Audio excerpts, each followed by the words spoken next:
Real quick, before the video starts, I have a small goal of actually reaching 1,000 subscribers by the end of the year. So if you guys are enjoying the content, please leave a like, comment, or even consider subscribing to help support the channel.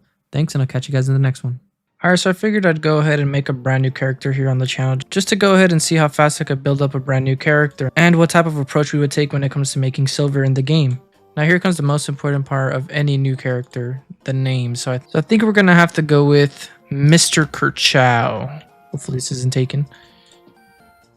Nice. Now, if you guys are brand new to Albion Online, you're going to want to probably do the tutorial, because once you finish the tutorial, I believe you get 3 days of premium for free on the account, and that's a lot of XP and extra money that you're missing out on by not claiming that. But for this video's sake, we're going to go ahead and just hop into our money making methods that we're going to be doing in the game and just go ahead and get the ball rolling now. Okay, so the first thing I like to do when I do start a brand new character is I go ahead and hop into the marketplace that's at your local area that you spawned here, and I like to see which tier 1 resource is the most expensive at the moment. So it seems that stone is the most expensive one, so we're going to probably just stick to stone throughout this whole thing until we get enough for a mount and we have enough to actually move out to our second wave. We're going to be making money. So right now we're just going to be going out there, picking up some rocks and bringing it back to the town and selling it off for a little bit till we get enough money for our first mount. So as you guys can see, these stones are just all over the place. We just barely left the save zone. It's right here, and there's stone just scattered all over this place. So it's just free money sitting here.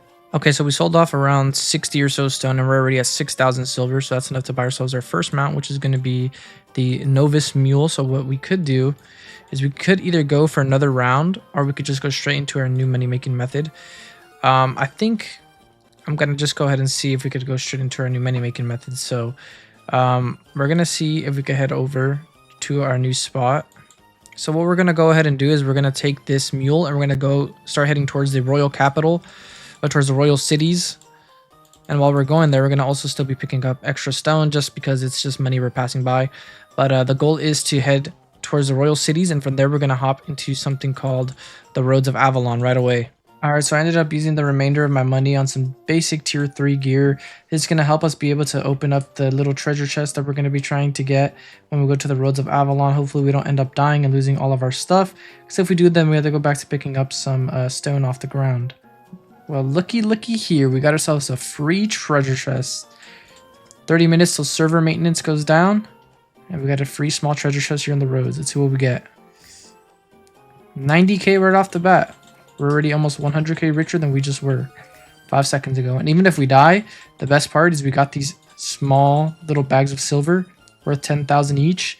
So even if we die, we are guaranteed profit already. This is 50,000 silver. So this is it, our first little treasure chest. This is how we're going to be making money here on the roads.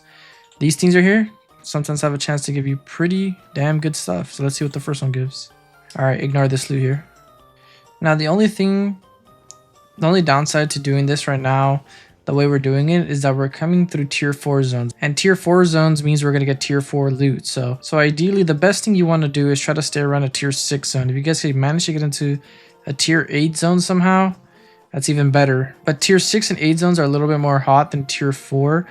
I feel like in tier 4, as long as you avoid the blue chests, majority of the time you shouldn't really run into anyone. And if you're on something like a horse or something a little bit more tankier, it's going to be really hard for people to even kill you, or they won't even bother trying to attack you here. We managed to find ourselves a tier 6 zone now.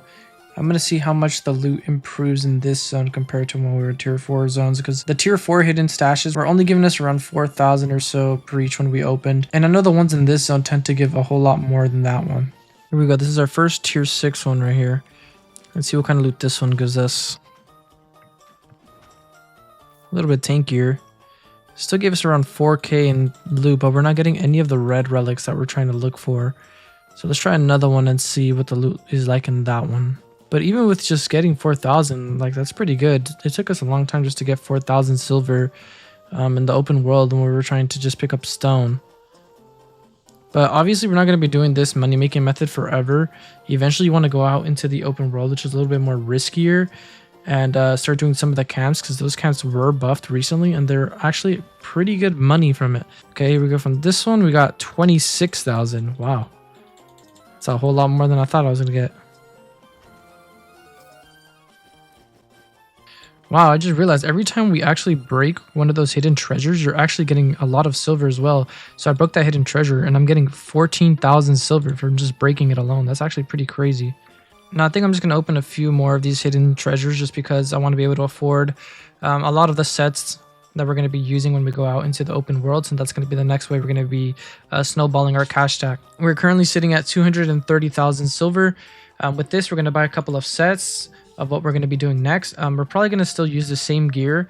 We're just going to upgrade it to at least 4-1s, and that's very optimal for running open world since you're not going to really hurt your money too much if you die from another player. So you can see from using a 4-1 jacket of the same variant, just a little bit stronger, is going for 7,000. So it's not that expensive. We could also put up the quality if we wanted to, just to get a little bit more IP out of it, a little bit more power. We'll do good just so we don't break the bank too much. Okay, so after buying some of our upgrades, I think this is what we're going to be running with in the open world. We're going to be using this 4-1 gear alongside the cabbage soup just to regen our health back quicker when we're outside of combat, resist potions in case we get into combat with an actual other player so that they don't do that much damage to us, as we don't have a lot of spec in the gear that we're currently using. I've decided that I'm going to go ahead and start off in the red zone, since I know a lot of you guys probably are going to be afraid to start off in the black zone because of how dangerous it actually is. Red zone, you at least get a couple of other fellow blue warriors to help you if you do get jumped by another player. And it's more or less a lot safer to actually be roaming around in the red zone than it is in the black zone, because you get a better idea how many other players are actually there for PvP. In the bottom right side, you can see there's 2 players marked for PvP here. Here's one of them right here. So you can see there's 2 players that are here just looking for PvP. They could attack you while you're doing the camp, but that's a lot less likely to happen than if you were to actually run into gankers such as that guy that we just saw right there. We've arrived at the red region. You guys can see 0 players currently marked for PvP here, but there may be other people doing the camps like I mentioned before. And that's probably going to be the most dangerous thing about being in the red region, is worrying about other people going towards the camps. Looks like we got a free little chest up here. It's a common treasure chest. It's probably not going to be anything too good, but we're trying to get any money we possibly can. So I'm going to go ahead and run in here and see if we could pick this chest up. We can just de-aggro the mobs by getting back on our mount. And now we get this chest for free here.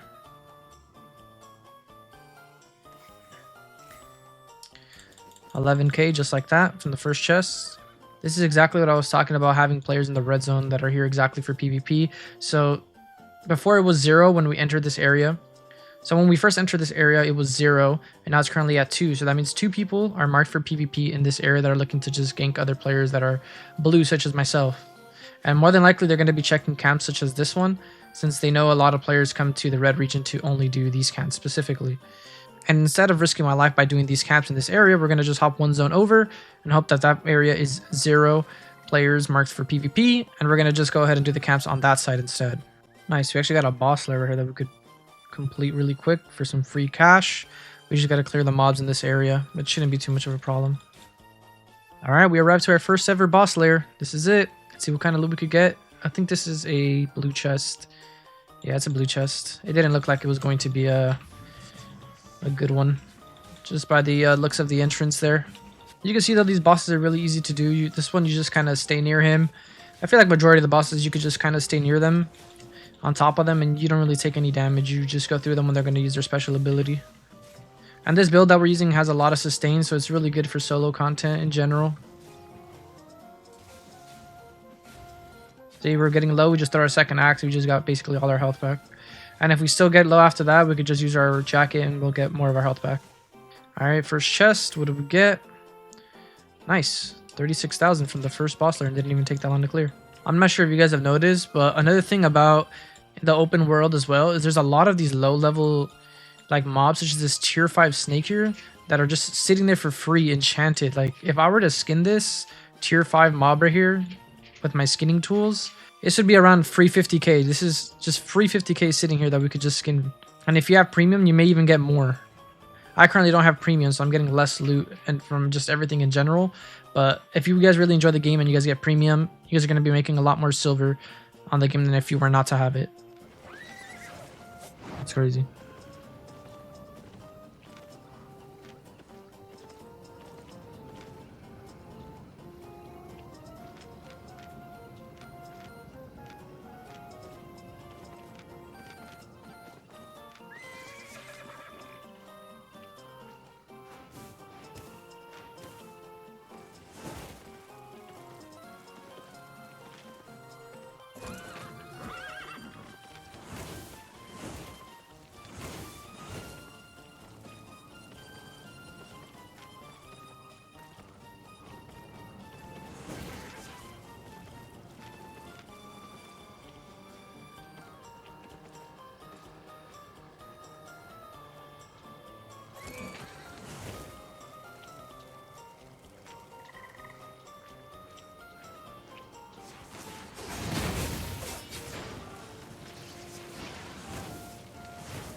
Done here, buddy.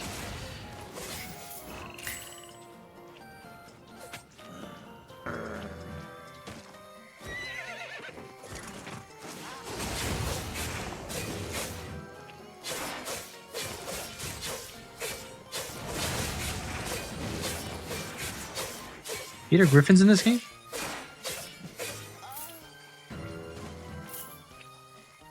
Alright, our first blue chest. Let's see what we get. First blue chest in the black zone gives us 195,000 in money. Let's go.